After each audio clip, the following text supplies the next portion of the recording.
So it's an honor to have you your participation today. Tristan Mattelart is a professor and researcher at the University of Paris too, and is a researcher at Charisme, Centre d'analyse et de recherche interdisciplinaire sur les médias. Je crois qu'il peut nous aider beaucoup, alors merci beaucoup. Merci beaucoup. It's a pleasure being here, and sorry for being online and not with you physically today. And thank you to Rosa for having invited me to this very interesting event. And thanks to Carla, Anna Cristina, and Isabel for their presentations. So it's difficult to make some comments on these presentations. First of all, I think I have to stress the importance of the project that is carried out. If I understand well, your project is going to fill a void in the literature on media, cinema, arts, activism, and migratory movements in Portugal, and that's a very important point. I would love to see this kind of projects carried out in France, and that is one of my first, and it's maybe the main important point here. After that, I have some comments. You raised a lot of questions. I do not have answers, of course, but I have some comments on what you say. First comment is the fact that you presented 3 different tasks, and you each presented a task. And hearing you, what was quite clear after hearing you your 3 presentations, what was quite clear is that there were a lot of transversal issues, and I think that this raises a problem of organization for your study. How are you going to cope with these transversal issues? Because the interest of your study lies in the fact that you study what I like that very much, what you call the symbolic bordering processes. But you study these symbolic bordering processes in a very original way, because you study how some alternative media, some filmmakers, some art activists are going to deconstruct these symbolic bordering processes.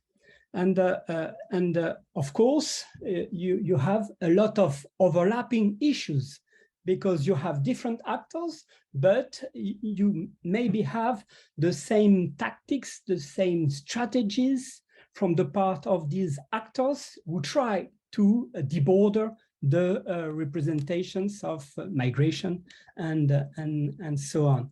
So I would have maybe a practical question. A first practical question: how are you going to cope with that? You should avoid making the work 3 times and then discovering that you made this theoretical framework 3 times, because you have the same big questions here. That's one point. The second point is that I had the feeling that you are interested above all on representations. And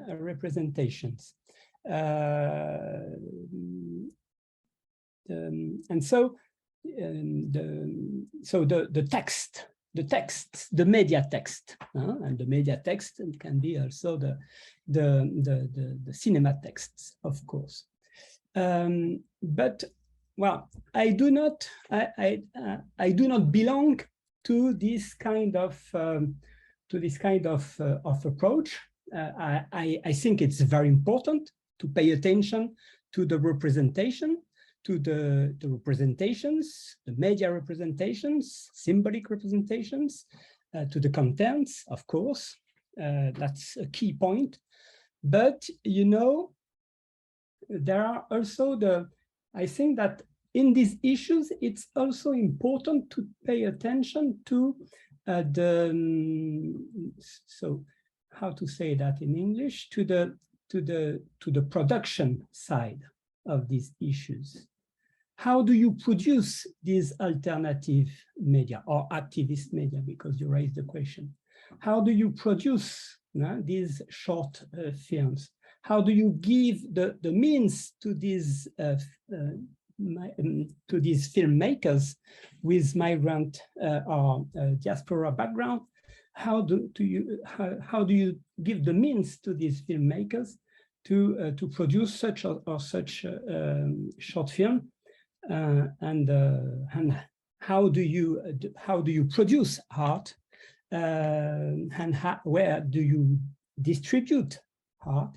It's important because it has an influence. These conditions, these production constraints have consequences on what you can say, on the kind of content you can have on the media, and this has consequences also on the capacity of the alternative media, the alternative filmmaking or whatever, to stick to the counter discourse agenda that you all stressed. So that's an important point. The economics, I would say. That's the economy, stupid, say the other. So the economy is always quite important. Isabelle told us about the public funding about short films, and that reminded me that the regulatory frameworks also are important. They allow some public funding for the short films, for the distribution maybe also, not only the production. In France, you have public funding for some alternative media. So is there any regulatory measure in Portugal that could aid, that could help the alternative media? It's an important issue. And then you know, it's not because you are alternative that you are a good media. No? Because you have this financing problem, and it is a big problem. But after that, the story of the history of the alternative media is full with alternative media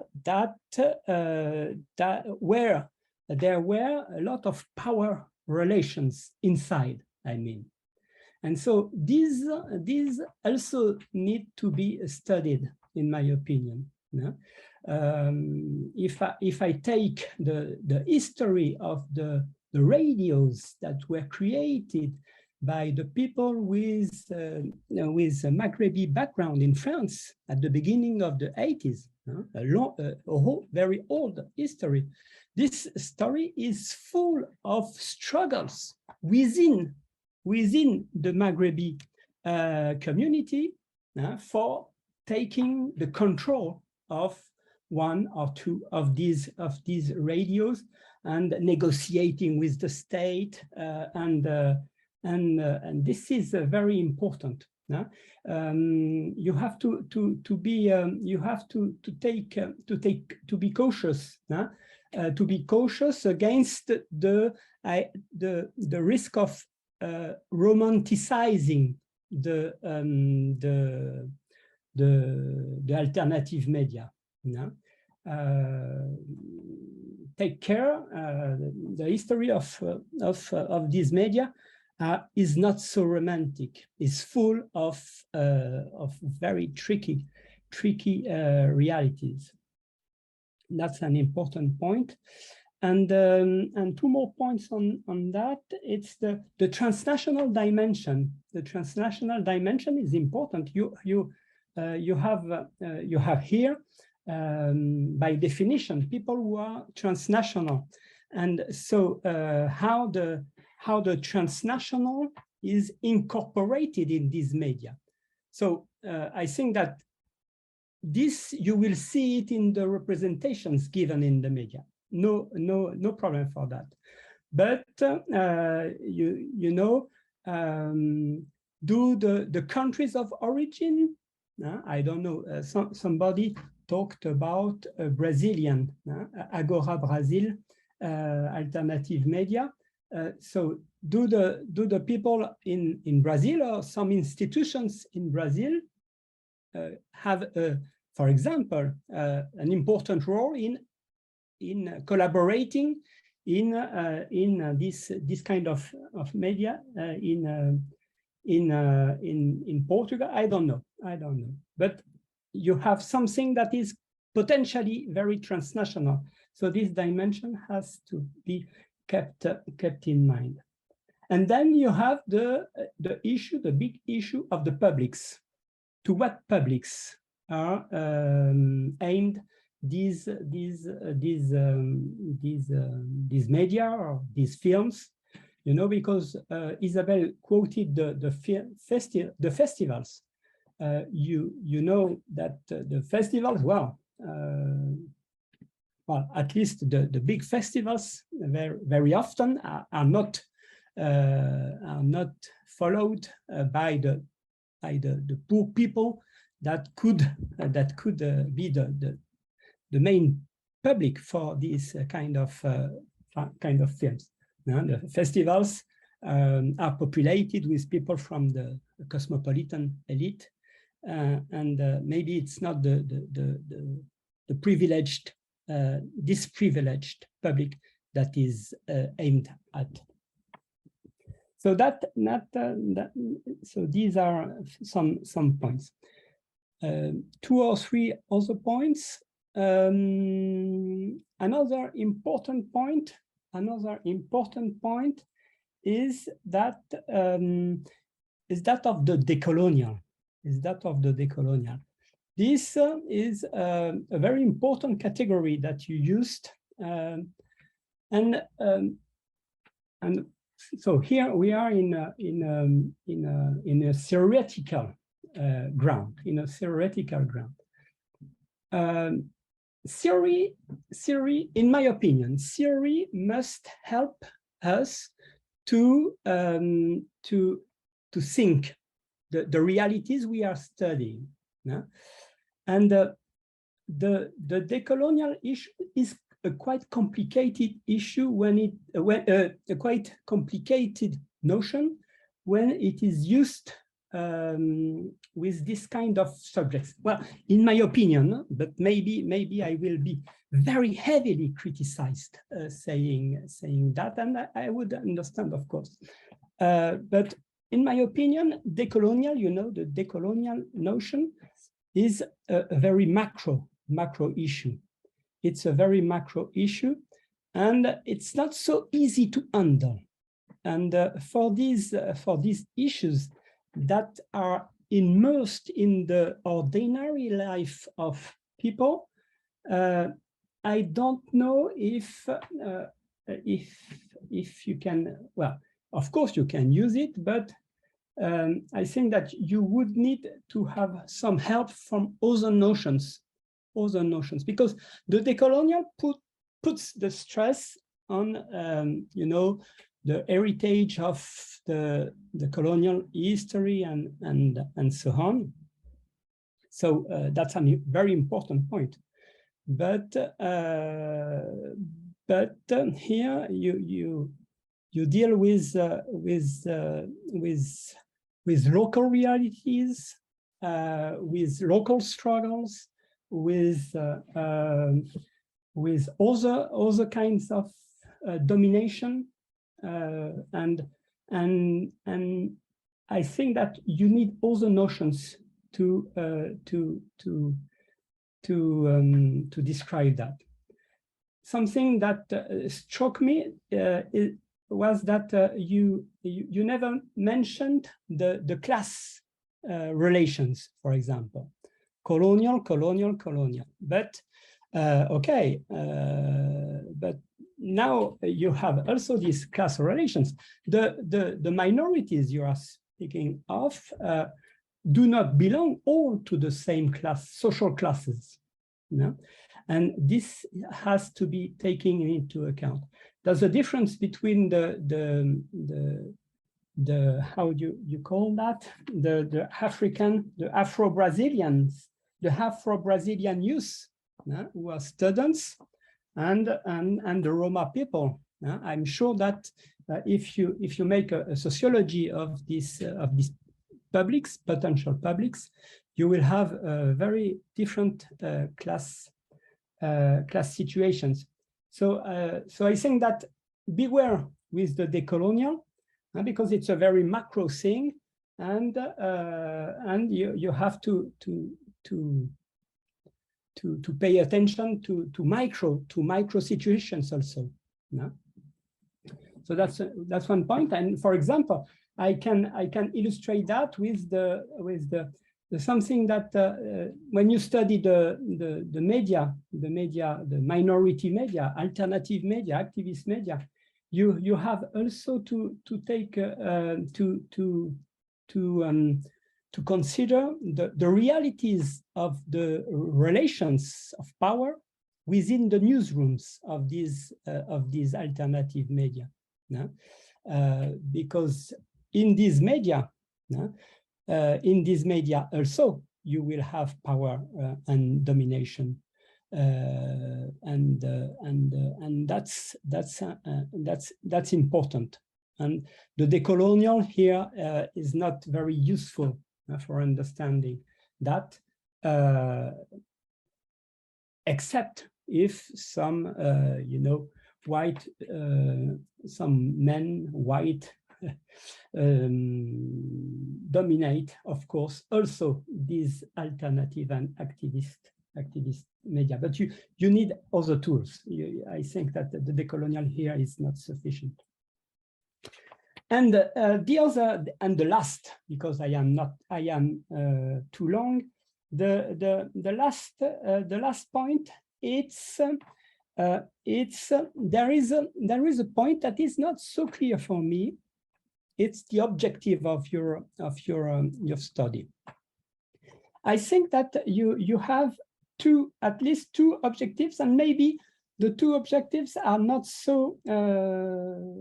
Maybe there is some contradiction here, but maybe not.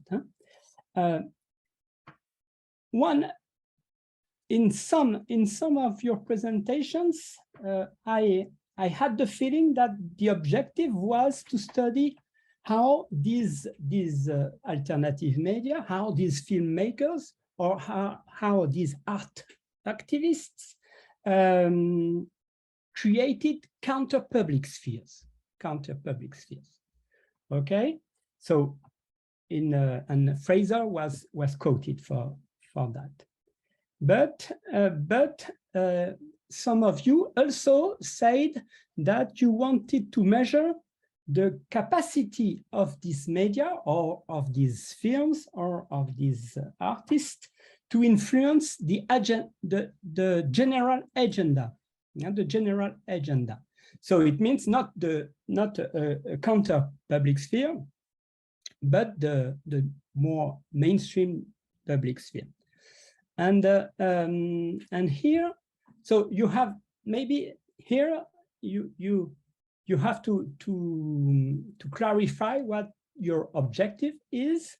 Do you want to see how they can build a counter public sphere, or do you want to see how they can contribute to a rejuvenation, or they can influence the general agenda, and so the more mainstream public sphere? So the problem is that with your methodologies, your methodologies, I think you will not be able, you will not be able, and it's, for me, it's not a problem. Huh? You will not be able to measure the effects of this on the general public sphere, because for that you would need to study the mainstream media, how the mainstream media are emulated by how the mainstream media are emulated. I think that it will be that you will not really be able to do that, because for doing that you would need to have more other kinds of methodologies, and you have so much work already with your contra-public spheres, the building of these contra-public spheres, that I would choose to stick to that issue. That is already a very important and fascinating issue, and I am very happy to have been able to hear your presentations and to read, because I must admit that I had read also the proposal before arriving here. Thanks. And sorry for being too long.